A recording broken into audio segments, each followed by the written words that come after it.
think is the very expected for the people here, and I want to know about the history, the gameplay, because I think the people not know too much about the gameplay, but it's very expected, and I want you talk about the gameplay, the history, You mean the story in the game? Yeah. Well, we don't talk a lot about it, but the story of The Witcher 3 happens 6 months after The Witcher 2. It revolves around Geralt of Rivia, who's a Witcher. Witcher is a dying caste of monster hunters, so they were basically children taken by a Witcher, how do you call it? It's like a caste of warriors. The children were fed with some mutagens, mutated. Some of them didn't survive the process, but those who did, they basically became very powerful and very resistant. And then they were trained in the art of killing monsters. So they fight with two swords. One is made out of steel and it's for killing people. And the other one, silver, is used to kill the monsters. They also are very adept in being like basic alchemy, so to speak, so they can create very powerful potions that also enhance their abilities. And then they use science, which is like a very simple kind of magic. So for example, they can create like a kind of a fiery attack. They can push away stuff with just, like a flick of a hand, or create a magic shield that will absorb the damage coming towards them. In this story, actually, it revolves around a ghastly group of riders, which is called the White Hand. So they come from somewhere, and they are chasing Ciri. Ciri was Geralt, of course, the main character of our game.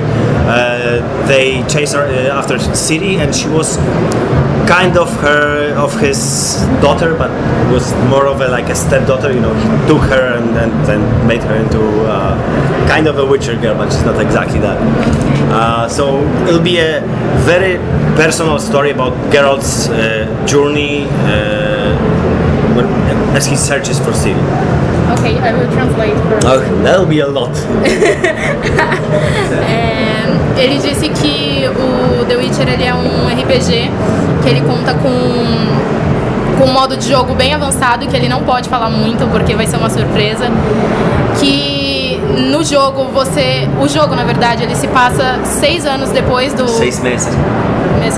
Oh, português. Eu falo português. Oh, muito bem. Que ele passa 6 meses antes do The Witcher 2. E que no jogo você pode trabalhar com poções, com muita magia. Eu perguntei também sobre o fato dele ser esperado, né? Ele falou que é realmente muito esperado, que a gameplay é fechada e que ele não pode falar muito porque ele quer deixar mais para uma surpresa. E a gente percebe o porquê do jogo estar tão esperado, o lançamento, porque eles preferiram manter um sigilo a respeito das gameplays e da história do jogo. I can talk about some gameplay elements in the game. So basically the game is focused around the story. So in all of the Witchers, the story was like the core element. It was the main thing in the game. In Witcher 1 and Witcher 2, you followed a very strict story, so to speak, and you didn't have that much liberty where you went. So you went from one zone to another. Witcher 3 is set in an open world, so you can go wherever you want. You can do not whatever you want, but you can do a lot of stuff. And there will be always the main thing is the story that you follow. And besides that, of course, you will be able to do some side activities, of which one of the most important would be monster hunting. So again, Witchers are monster hunters. That's how they earn for life. That's how they basically work. So they go to a place, there's a monster that attacks a little village, for example, and they get paid, and then they track the monster, they kill him, they bring the trophy to the village, and they get the money. So in our game we'll have the monster hunting mechanic that basically allows you to learn about the monsters, then exploit their weak sides, or avoid the strong sides, track them, and then kill them.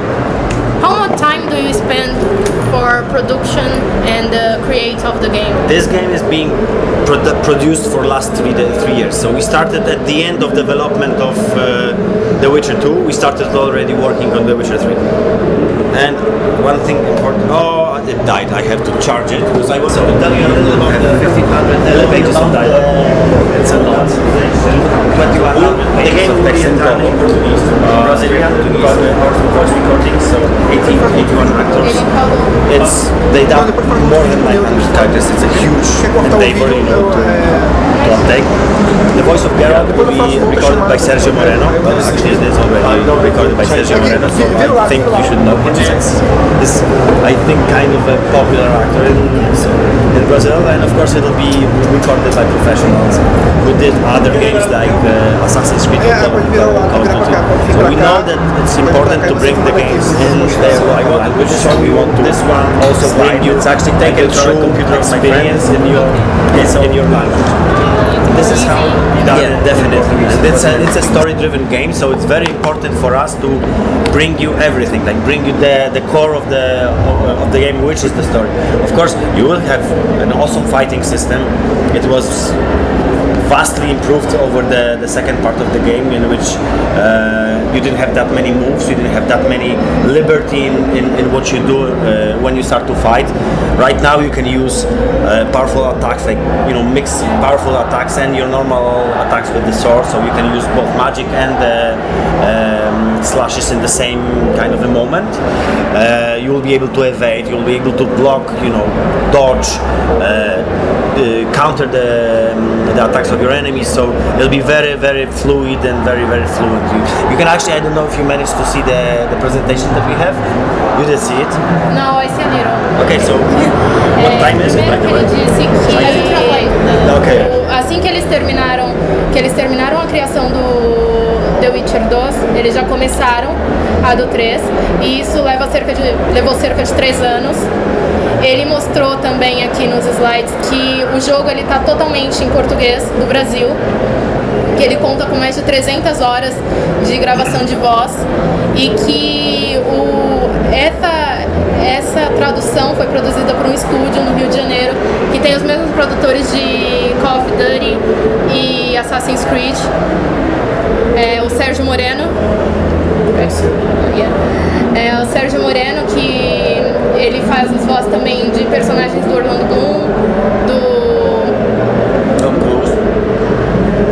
Bloom, Orlando Bloom. Ele faz voz de Geralt de Rivia.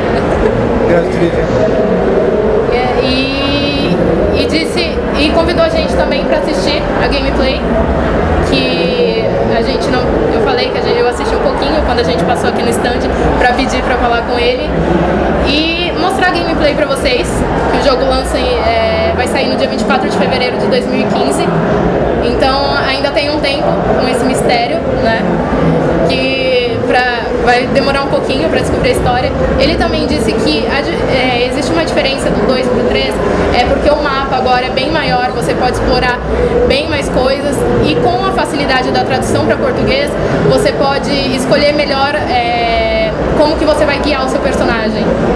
Pergunta pra ele que a história é um pouco mais complexa dos outros, um pouco mais complexa. Sim. E a tradução para português, a localização para português, facilita um pouco o jogador comum de entender a história e entender melhor as decisões que ele tem que tomar. That's exactly the reason why we translated it to Portuguese Brazilian, to take that story to Brazilians, so they understand all the little details, all the things that could escape if you wouldn't listen to it in your local language.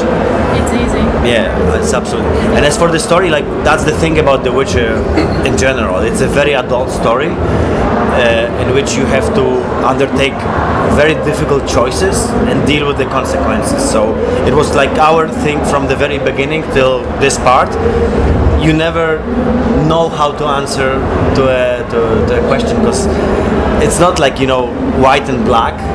It's not like that you always know what's the correct answer to the question. You have to think about it. You have to take into account about the future. Yeah, you have to think about what will happen later on. If you do something, it will have its consequences, and that consequences they might come up many hours later in the course of the game.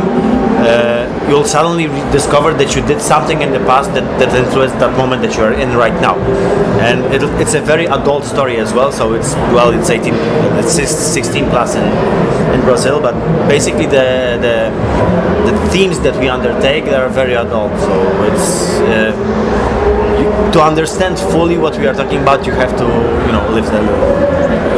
Ele entende muito bem o português, pelo que a gente já percebeu, não precisou nem traduzir a pergunta. Ele disse que o jogo ele foi traduzido especialmente para isso, por culpa da história, porque o jogador vai ter que vai ter que responder questões que não são tão fáceis como branco e preto. São bem mais complexas e que as consequências dessa questão respondida podem vir no momento ou para o futuro. Então o jogo foi desenvolvido todo pensando na complexidade da história, foi traduzido para poder dar uma facilidade maior para o jogador conseguir vivenciar a própria história, conseguir fazer as escolhas certas e que também quando o jogador for responder essa pergunta, ele tem que pensar muito, porque as consequências vão ser... Exatamente, porque as consequências virão pro futuro ou virão agora. Então a história do jogo a gente já percebeu que é bem complexa. Teve uma informação de que teriam 36 finais, vários finais, na verdade a história vai ser uma que é baseada num livro, a história tem que seguir uma linha, ela vai ser o mesmo final e a forma com que o jogo se molda para chegar naquele final vai ser diferente, ou realmente vão ter vários finais, essa gama de possibilidades? I'll need some help. I think I understood, but he told about the final of the game. yeah. He asked about the book. Mm-hmm. Is the same of the book, or you read the books? so many finals, or just one?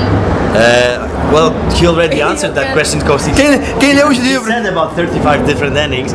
Like, the thing is that there will be different endings, and that's one thing. The other thing is that you will leave the world in different state depending on what you did. Again, this is the choices and consequences.